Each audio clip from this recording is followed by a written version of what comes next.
മഴതോരും മുമ്പേ എന്ന മനോഹരമായ പരമ്പരയുടെ മറ്റൊരു എപ്പിസോഡിലേക്ക് വീണ്ടും എല്ലാ പ്രിയപ്പെട്ടവർക്കും സ്വാഗതം.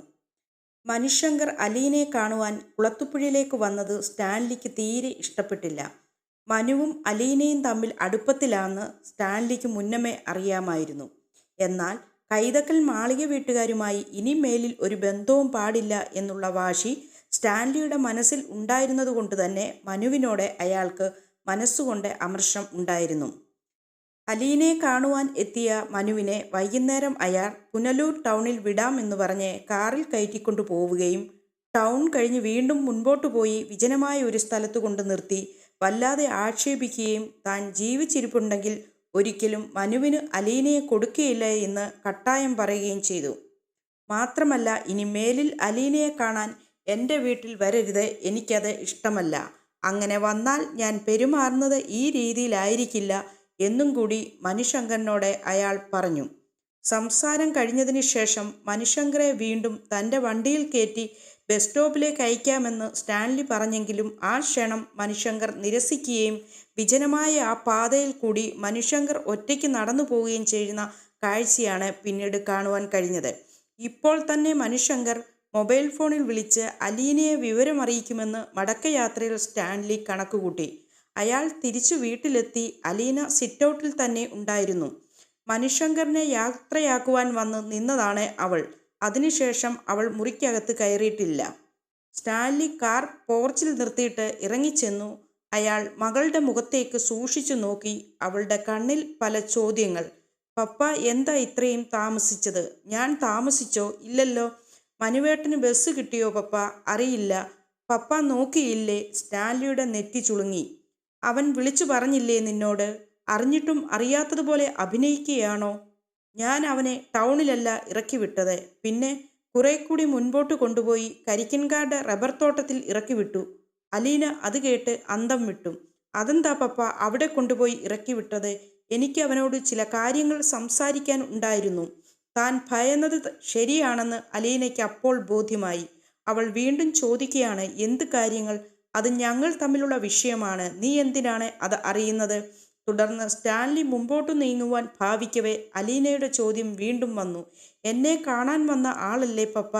സ്റ്റാൻലിക്ക് ഒരു നിമിഷം സംശയിച്ചു നിന്നു. എന്നിട്ട് അലീനയുടെ നേർക്ക് തിരിഞ്ഞു. രണ്ട് കാര്യങ്ങൾ ഞാൻ അറുത്തുമുറിച്ച് അവനോട് പറഞ്ഞിട്ടുണ്ട്. ഒന്ന്, നിന്നെ വിവാഹം കഴിക്കാമെന്നൊരു മോഹം വെറുതെ മനസ്സിൽ വെച്ചുകൊണ്ടിരിക്കേണ്ട. ഞാൻ ജീവിച്ചിരിക്കുമ്പോൾ അത് നടക്കില്ല. രണ്ട്, ഇനി മേലിൽ നിന്നെ കാണാനായിട്ട് അവനിവിടെ വരരുത്. എനിക്കത് ഇഷ്ടമല്ല. അതിനുശേഷം അവൻ എൻ്റെ കാറിൽ കയറിയില്ല. ബസ് സ്റ്റോപ്പിൽ കൊണ്ടുവിടാമെന്ന് ഞാൻ പറഞ്ഞതാണ്. അവൻ അങ്ങ് നടന്നുപോയി, അത്രയേ ഉള്ളൂ. സ്റ്റാൻലി വീടിനുള്ളിലേക്ക് കയറിപ്പോയി. അലീന ആ തൂണിൽ പിടിച്ച് തൊട്ടടുത്ത കസേരയിലിരുന്നു. അവൾ വിദൂരതയിലേക്ക് നോക്കി. ഏതോ റബ്ബർ തോട്ടത്തിൻ്റെ നടുവിൽ ടാർ റോഡിലൂടെ മനുശങ്കർ തലയും കുനിച്ച് നടന്നു പോകുന്നത് അവൾക്ക് കാണാമെന്ന് തോന്നി. കയ്യിലിരുന്ന മൊബൈൽ ഫോണിൽ അവൾ മനുവിൻ്റെ നമ്പർ ഡയൽ ചെയ്തു. ഫോൺ കാതോട് ചേർത്തു. സ്വിച്ച് ഓഫ് എന്നുള്ള കിളിനാദമാണ് കേൾക്കുന്നത്. 2 തവണ കൂടി അവൾ ശ്രമിച്ചു നോക്കി. ഇല്ല, ഫോൺ സ്വിച്ച് ഓഫ് ചെയ്തിരിക്കുകയാണ്. അലീനയുടെ മിഴികൾ നിറഞ്ഞു. ചുമലിൽ ഒരു ഭാഗം തൂക്കി വിജനതയിലൂടെ നടന്നു നീങ്ങുന്നവൻ്റെ ചിത്രം മാത്രം അവളുടെ കണ്ണുകളിൽ മായാതെ നിന്നു. സ്റ്റാൻലിയുടെ മുമ്പിലെ ടീപ്പോയിൽ വെച്ചിരുന്ന കുപ്പി പാതി ഒഴിഞ്ഞിരിക്കുന്നു. മുറിയിൽ ഇരുട്ടു പരന്നപ്പോൾ ആൻ്റപ്പനാണ് ലൈറ്റ് ഇട്ടുകൊടുത്തത്. തുടർന്ന് ആൻ്റപ്പൻ ഒരു വല്ലായ്മയോടെ പറയുകയാണ്, മോള് ഇപ്പോഴും അവിടെ തന്നെ ഇരിക്കുകയാണ്. അത് കേട്ടുകൊണ്ട് സ്റ്റാൻലി ആൻ്റപ്പനെ നേരെ തട്ടിക്കേറിക്കൊണ്ട് ചോദിക്കുകയാണ്, അതിനിപ്പോൾ ഞാൻ എന്തു വേണം? ആൻ്റപ്പൻ മെല്ലെ മുറി വിട്ട് പുറത്തേക്ക് പോയി. അതിനുശേഷം സ്റ്റാൻലി മെല്ലെ എഴുന്നേറ്റ് ജനാലവിരി വകഞ്ഞു മാറ്റി നോക്കി. ബംഗ്ലാവിൻ്റെ നീളൻ വരാന്തയിൽ നിന്നും മുൻപോട്ട് തള്ളി നിൽക്കുന്ന സിറ്റൗട്ടിൽ ഒരു കോണിൽ ഒറ്റയ്ക്ക് കിടക്കുന്ന കസേരയിൽ അലീന ഇരിക്കുന്നത് കാണാമായിരുന്നു. സ്റ്റാൻലി മനുശങ്കറെ കൊണ്ടുവിട്ടിട്ട് മടങ്ങി വന്ന് അവളോട് സംസാരിച്ച ശേഷം അവൾ അവിടെ നിന്ന് എഴുന്നേറ്റില്ല. ഇതിനകം തന്നെ സ്റ്റാൻലി 3 തവണ ജനാലവിരി മാറ്റി നോക്കുകയുണ്ടായി. അപ്പോഴെല്ലാം അവൾ അവിടെ തന്നെ ഇരിക്കുന്നുണ്ട്. കുറെ കഴിഞ്ഞപ്പോൾ ഔതക്കുട്ടിച്ചായൻ മുറിയിലേക്ക് കയറി വന്നു. ആ പെൺകൊച്ചിന് എന്തു പറ്റിയതാ? മണിക്കൂർ എത്രയായി അവിടെ തന്നെ ഇരിപ്പ് തുടങ്ങിയിട്ട്? ചോദിച്ചിട്ടും പറഞ്ഞിട്ടും ഒന്നും മിണ്ടുന്നുമില്ല. പിണങ്ങിയിരിക്കുകയാണോ അല്ലേ? ആ, അവിടെ ഇരുന്നോട്ടെ. അപ്പച്ചൻ എന്തിനാ ആവശ്യമില്ലാത്ത കാര്യത്തിലൊക്കെ കൊണ്ടുപോയി തലയിടാൻ പോകുന്നത്? എടാ, നീ അവളെ വഴക്കു വല്ലതും പറഞ്ഞോ ലാലിച്ച? വഴക്കല്ല, കാര്യം പറഞ്ഞു. അത് അവൾക്ക് ഇഷ്ടപ്പെട്ട് കാണത്തില്ല. എന്താ പറഞ്ഞത്? കൊല്ലപ്പള്ളി കൈതയ്ക്കലെ ആ ചെക്കനുമായിട്ടുള്ള കല്യാണം നടക്കില്ലെന്നും അവനിനി ഇവിടെ വരാൻ പാടില്ലെന്നും ഞാൻ അവളോട് പറഞ്ഞു.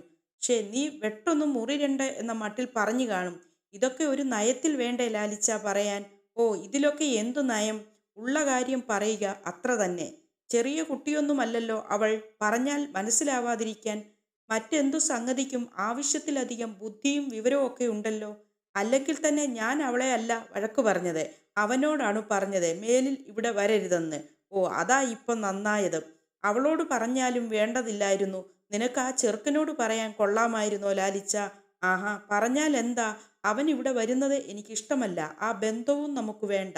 ഇത് മുഖത്തു നോക്കി പറയാൻ ഞാൻ ഹൈക്കോടതിയിൽ പോയി മുൻകൂർ ജാമ്യം വല്ലോ എടുക്കണോ?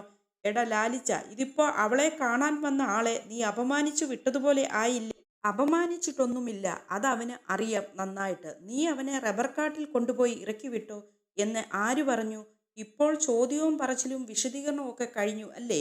ആ, ഇതും ഞാൻ പ്രതീക്ഷിച്ചതാ, ഇങ്ങനെ ഒരു ആരോപണം വരുമെന്ന്. കാറിൽ കയറാൻ അവനെ ഞാൻ നിർബന്ധിച്ചതാ.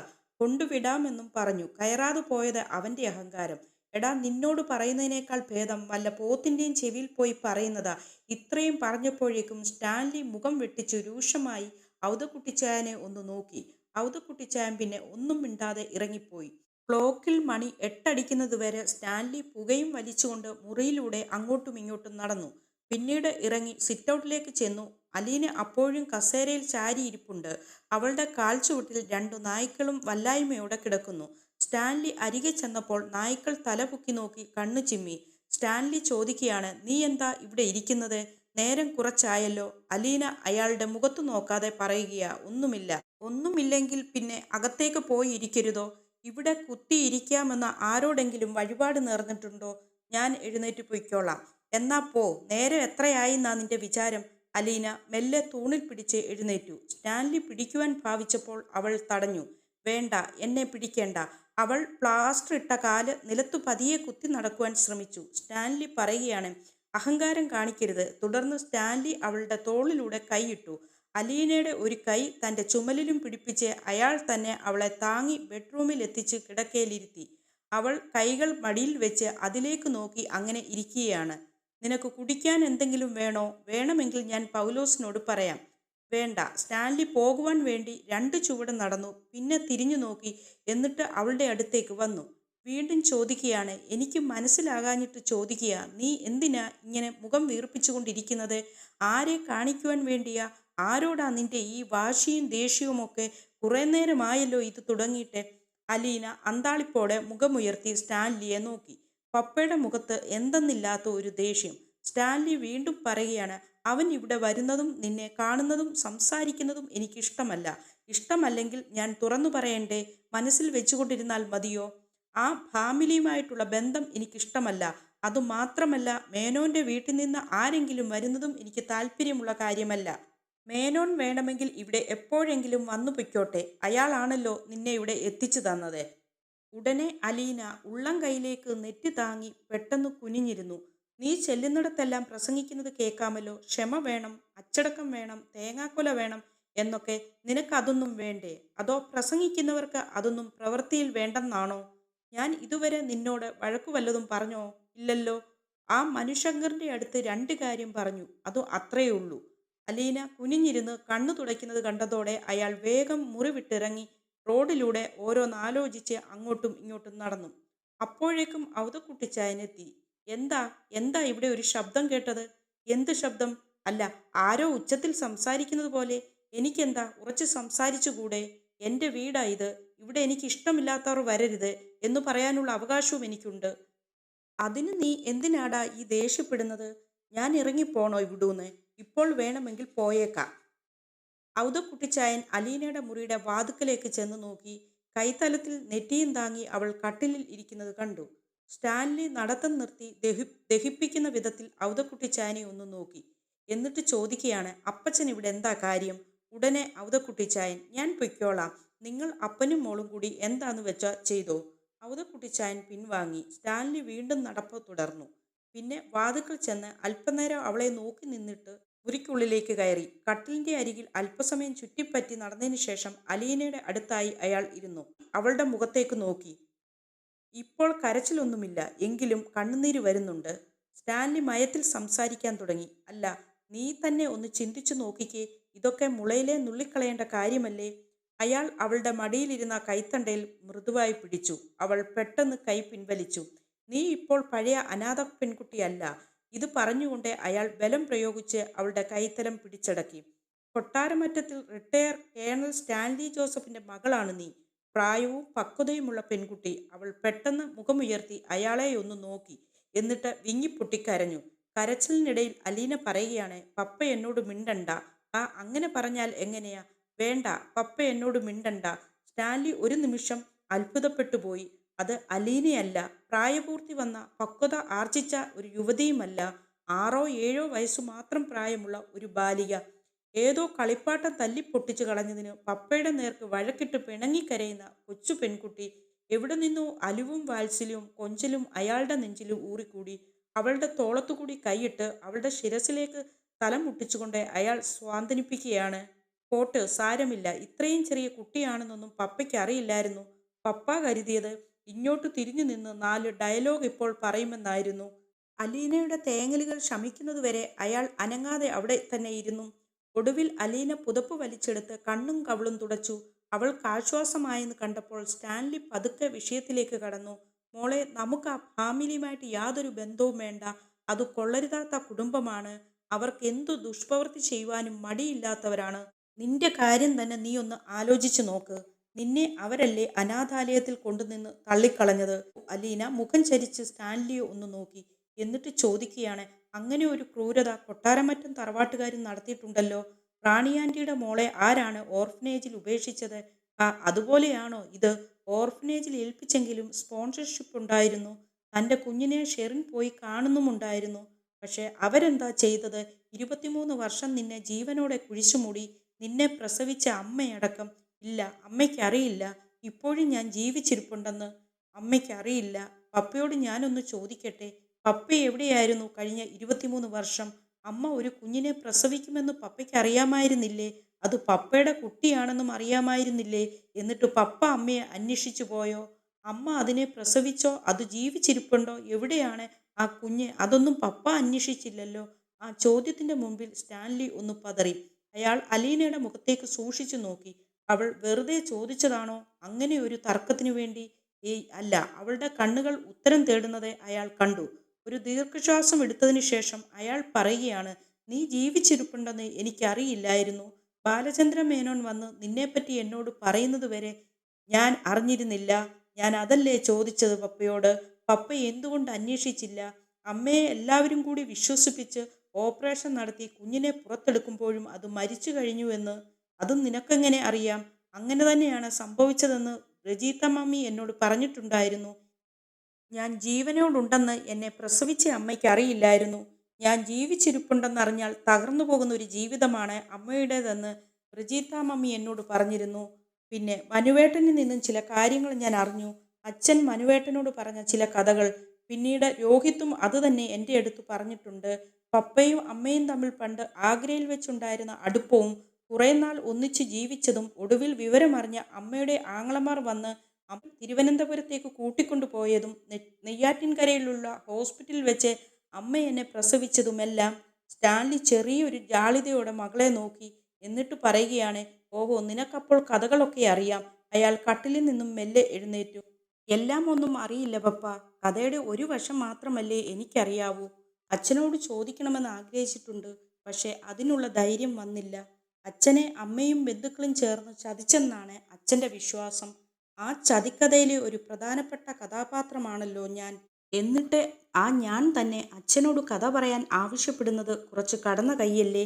ആ ഒരു നാണക്കേട് കൊണ്ടാണ് ചോദിക്കാതിരുന്നത്.